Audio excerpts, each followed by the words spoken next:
अस्सलाम वालेकुम। Iran versus America और इसराइल की जंग का आज 33वां दिन है। तो आज की सबसे बड़ी खबर मिडिल ईस्ट से ही आ रही है, जहां टेंशन अपने इंतहाई को छू रहे हैं। हर हालात हर गुजरने वाले लम्हे के साथ और ज्यादा संगीन होते जा रहा है। ईरान ने आज बहरीन में मौजूद अमेरिका की कंपनी अमेजॉन वेब सर्विसेज का डेटा सेंटर पर हमला कर दिया। ईरान ने पहले ही वार्निंग दी थी कि अमेरिका के जितने भी टेक कंपनीज जो मिडिल ईस्ट के अंदर है उन सभी को तबाह कर देगा। तो मिडिल ईस्ट रिपोर्ट के मुताबिक इस हमले के बाद वहां आग भड़क उठी, जिसे बुझाने के लिए सिविल डिफेंस टीम को फौरन हरकत में लाया गया। बहरीन के इंटीरियर मिनिस्ट्री ने तस्दीक की है कि एक कंपनी के फैसिलिटी में आग लगी है, लेकिन उन्होंने कंपनी का नाम वाज़ेह तौर पर नहीं बताया। जबकि मुतालिका ज़राए कहते हैं कि अमेज़न का क्लाउड इंफ्रास्ट्रक्चर था जो निशाना बना। यह हमला उस वक्त हुआ जब ईरान की आर्मी ने एक दिन पहले धमकी दी थी कि वो मिडिल ईस्ट में काम करने वाले कम से कम 18 अमेरिकन कंपनीज को टारगेट करेंगे। इन कंपनीज में माइक्रोसॉफ्ट, एप्पल, गूगल और मेटा जैसे बड़ी टेक कंपनीज भी शामिल है, जिससे यह अंदाजा लगाया जा रहा है कि साइबर और इंफ्रास्ट्रक्चर वार एक नए मोड़ पर दाखिल हो चुका है। यह सिर्फ एक फौजी या मिसाइल जंग नहीं रही,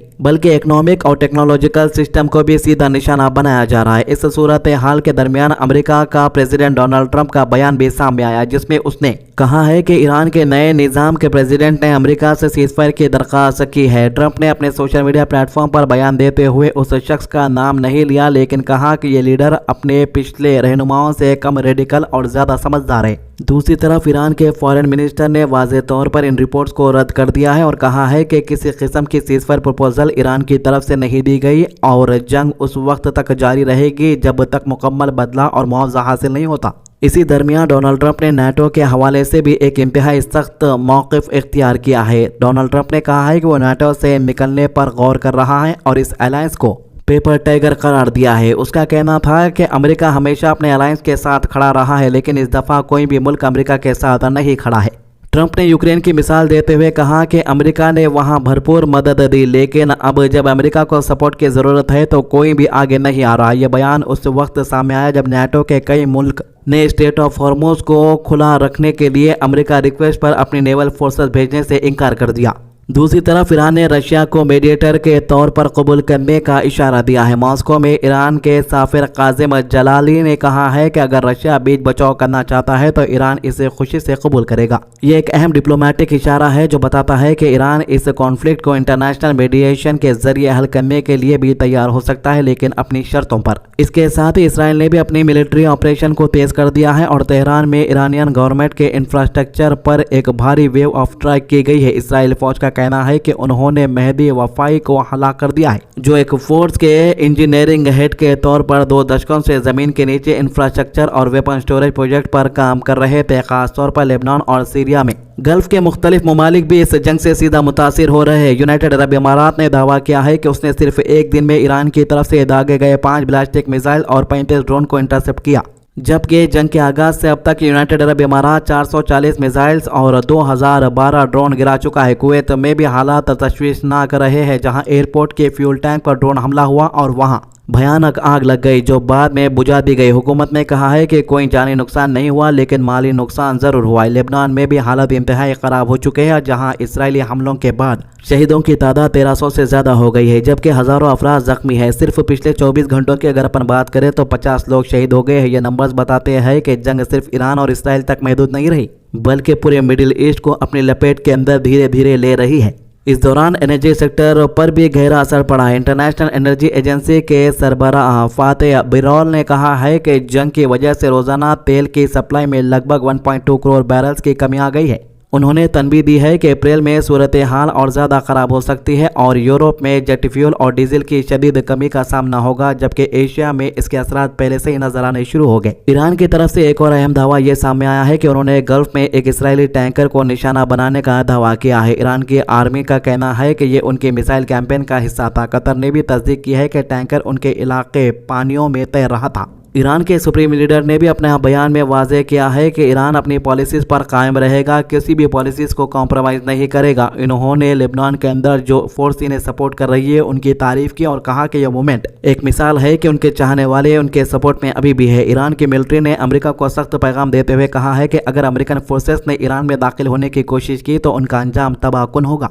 انہوں نے کہا کہ فوجیوں کا آنا تو ممکن ہے لیکن واپس جانا صرف لاشوں کی صورت میں ہوگا۔ یہ بیان ایران کے اسٹریٹجی کو واضح کرتا ہے کہ کسی بھی غیر ملکی داخل اندازی کو روکنے کے لیے تیار ہے۔ سعودی عربیہ کی طرف سے بھی ایک بڑی پالیسی شفٹ سامنے آ رہی ہے۔ کرون پرنس محمد بن سلمان نے اعلان کیا ہے کہ سعودی عربیہ اب امریکہ سے ہتھیار خریدنا بند کرنے پر سوچ رہا ہے۔ دیکھیے، دراصل جو بھی ہتھیار امریکہ بناتا تھا اس کو سبھی ملک یہی سمجھتے تھے کہ دنیا کے سب سے طاقتور ہتھیار ہوں گے اور اس کا توڑ کسی کے پاس نہیں ہوگا۔ یہی وجہ ہے کہ لوگ بلین ڈالرز کے اندر امریکہ کے ہتھیار خریدتے تھے۔ لیکن جیسے جیسے جنگ شروع ہوئی ایران اور امریکہ کے بیچ میں، حالانکہ یہ جنگ جو ہے اسرائیل اور ایران کے بیچ میں تھی، لیکن امریکہ اس کے اندر دخل دے دیا، جس کے بعد عالم یہ ہوا کہ یہ جنگ کے اندر ایران نے امریکہ اور اسرائیل کے بیسز کو نشانہ بنایا۔ ایران نے وہی کیا جو امریکہ اور اسرائیل کر رہے تھے، یعنی کہ جس طریقے سے وہ لوگ حملہ کر رہے تھے اس کے جوابی حملہ ایران بھرپور کر رہا تھا۔ لیکن اس جنگ کے اندر دنیا کے تمام ممالک کو ایک بات سمجھ میں آ گئی کہ امریکہ کے جو ہتھیار ہے اب وہ پہلے جیسے طاقتور نہیں ہے بلکہ پھس ہو چکے ہیں۔ یعنی جن ملکوں کو یہ لگتا تھا کہ امریکہ کے فائٹر جیٹس سب سے طاقتور ہے، کوئی ان کو نشانہ نہیں بنا سکتا تھا، ان فائٹر جیٹ کو ایران نے نشانہ بنا کر گرا دیا۔ اسی لیے اب سعودی عربیہ امریکہ کے ہتھیار نہیں چاہتا۔ کرون پرنس نے کہا ہے کہ فیصلہ ملک کے خود مختاری اور اپنی ڈیفنس انڈسٹری کو مضبوط بنانے کے لیے لیا گیا ہے۔ یہ قدم صرف اکنامک نہیں بلکہ جیو پولیٹیکل طور پر بھی انتہائی اہمیت رکھتا ہے اور مڈل ایسٹ کے طاقت کے توازن کو بدل سکتا ہے۔ اس پوری صورتحال میں فرانس کے پریزیڈنٹ ایمانوئل میکرون نے سیز فائر کی اپیل کی اور انٹرنیشنل لا اور امن کی اہمیت پر زور دیا۔ فرانس نے یہ بھی کہا ہے کہ نیٹو کا اصل مقصد یورپ کی حفاظت ہے اور اسٹریٹ آف ہارمز جیسے جگہوں پر ملٹری آپریشن ان کے مینڈیٹ میں نہیں ہے۔ ایک ہفتہ پہلے یہی ڈونلڈ ٹرمپ کہہ رہا تھا ایران کو دھمکی دیتے ہوئے کہ اتنے وقت کے اندر تم لوگوں کو چاہیے کہ اسٹریٹ آف ہارمز کھول دو، اگر یہ وقت کے اندر تم نہیں کھولیں گے تو اس کا انجام بھگتنا ہوگا۔ لیکن یہی ڈونلڈ ٹرمپ اب کہہ رہا ہے کہ ہمارے کو اسٹریٹ آف ہارمز سے کوئی لینا دینا نہیں ہے۔ We'll be leaving very soon, and if France or some other country wants to get oil or gas, they'll go up through the Strait and Hormuz Strait. They'll go right up there and they'll be able to fend for themselves. I think it'll be very safe, actually, but we have nothing to do with that. What happens in the Strait, we're not going to have anything to do with, because these countries, China will go up and they'll fuel up their beautiful ships and they'll leave and they'll take care of themselves. There's no reason for us to do it.